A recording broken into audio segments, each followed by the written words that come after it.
Dawes live on WFPK Radio Louisville. And they have a brand new album called All Your Favorite Bands. We're thrilled to have them here. They're also playing tonight at Headliners. This is a members-only show here on WFPK. So Taylor Goldsmith, primary songwriter for the band, and all these great musicians that are with you. I noticed the band's got just a tad bigger here with a new member. Yeah, Dwayne Betts over here on guitar, Very playing with cool. us now. And Betts is a well-known last name in rock and roll. Any relation? Yes. Oh, it's your father. Wow, Dickie Betts. Very cool.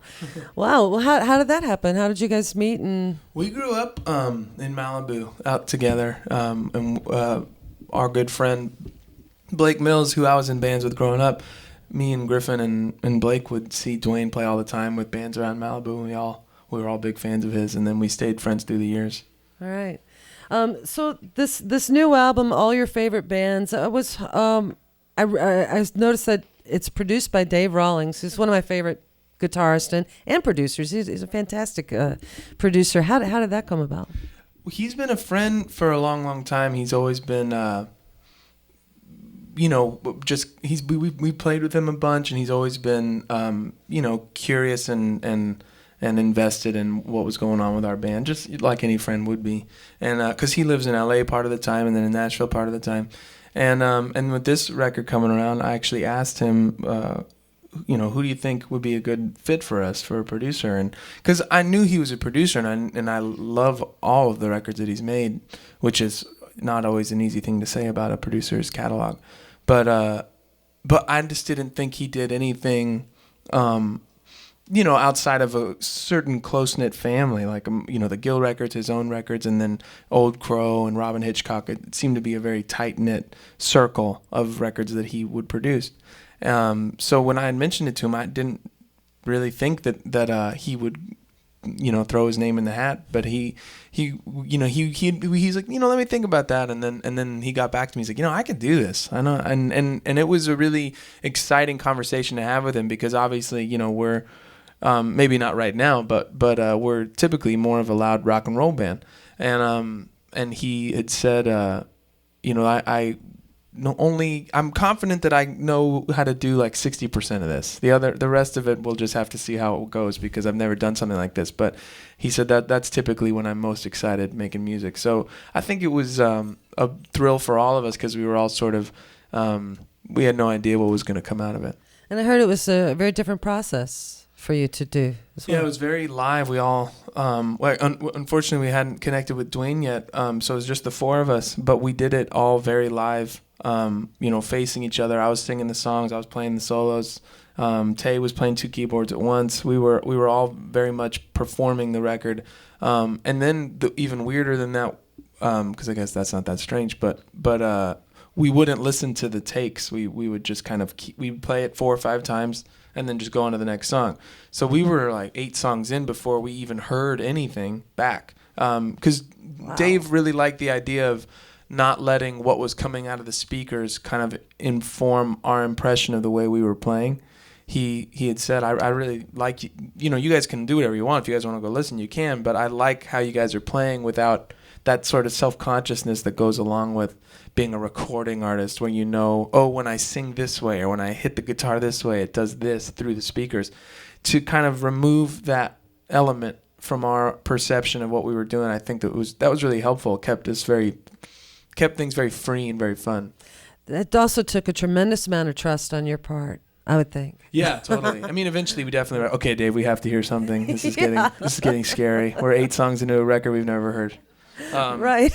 And so that's when he started, he's like, okay, well, I have some edits, and he's really good at tape cutting. So if there was ever times where he would want to cut between take 2 and take 5 or something, he would do it in a way that we weren't even in the room while he was doing it. So it was kind of ideal for everybody, because we were a good barometer for, if anything could poke out, obviously nothing ever did, but if there was ever a time where like, that edit's a little obvious, then by not being in the room for it, so we had no previous knowledge of it, it sort of kept us sort of objective, which was great for us. I mean, I think it's a tendency for every band to just kind of want to be a part of every twist of every knob, and for this record, for us, there was a lot of trust in Dave. We sort of said, okay, you put the edit together, you pick the take, you pick the guitar solo, you mix it, like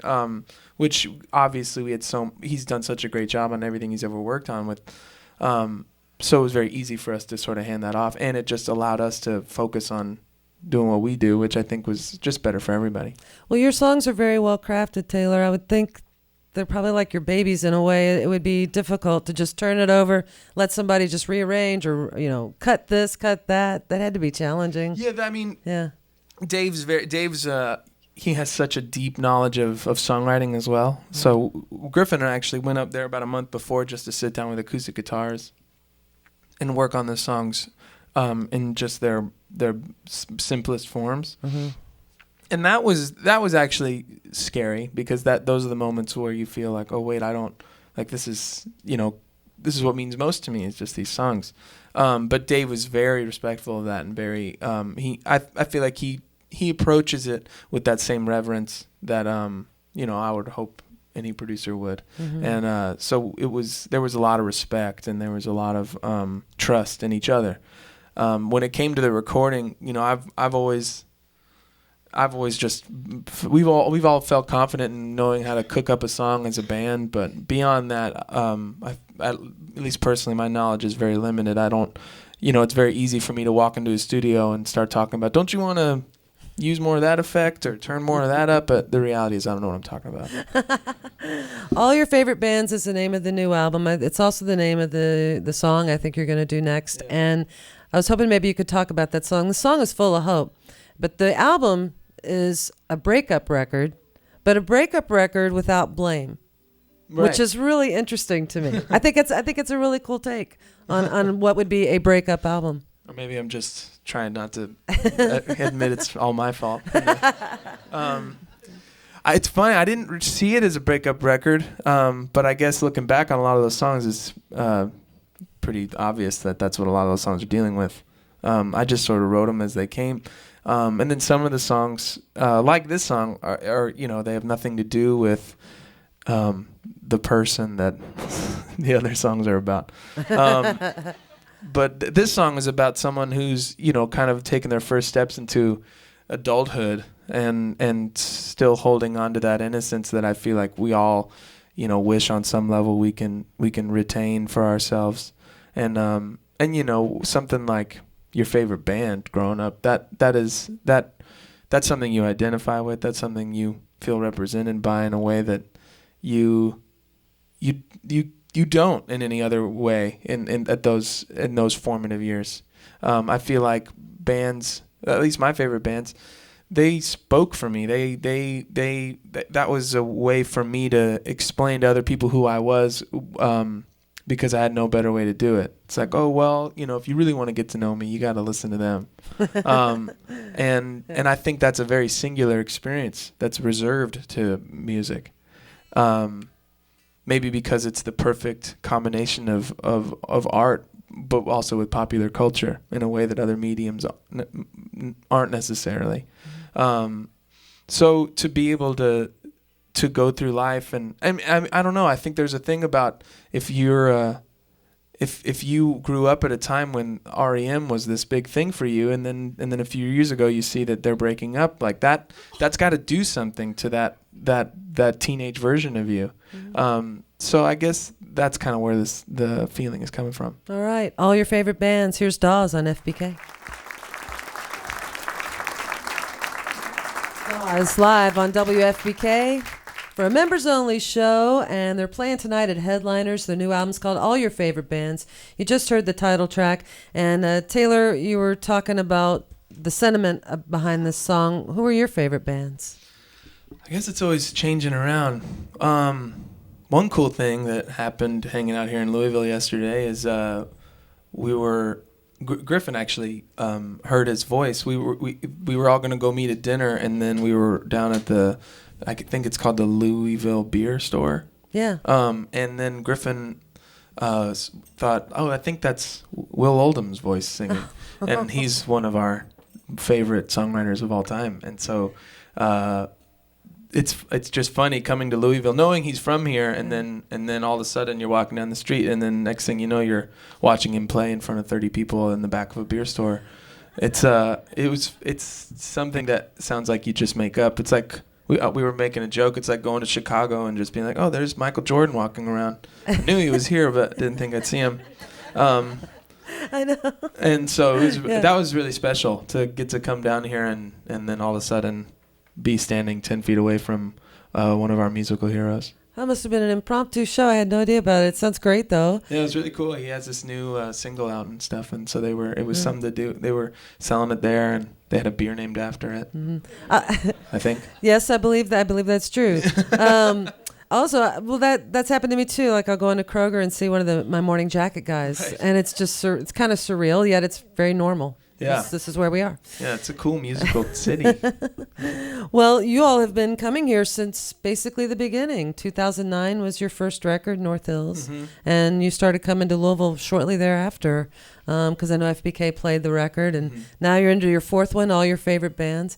I know you're going to do one more song for us, and this is the first single from it, Things Happen. Can you talk a little bit about that song? What was behind your thinking with it? This song, it would really just started with that line, the main line of the chorus, things happen, that's all they ever do. I thought that was a silly enough country lyric that if I tried to dress up in a different way might be, interesting for 3 minutes. And actually I came up with it while we were making the new Basement Tapes record. And I remember writing that in my notebook one day while we were there, and then I went to dinner with Marcus Mumford that night, and we were talking songs and stuff, and he's like, "You got anything going?" And I was like, "I wrote this thing down today. I don't know if it's any good." And he's like, "Oh, you got to finish that song." So it's we got him to thank. Why do you think it came up during that session, during the Basement Tapes? I don't know. Yeah. I actually have no idea. I mean, that was an extremely inspiring time. So I think creative juices were just flowing. I don't think that line was necessarily directly inspired by any thing that happened. Ha ha ha. But I do think that just everyone's antennas were up, and everyone was just kind of open to any sort of creativity. Is there going to be a second Basement Tapes record, or is this? I don't know. I'd love for there to be, but there was more recordings. There was like 50 recordings in those 2 days. Yeah. But everyone's so darn busy.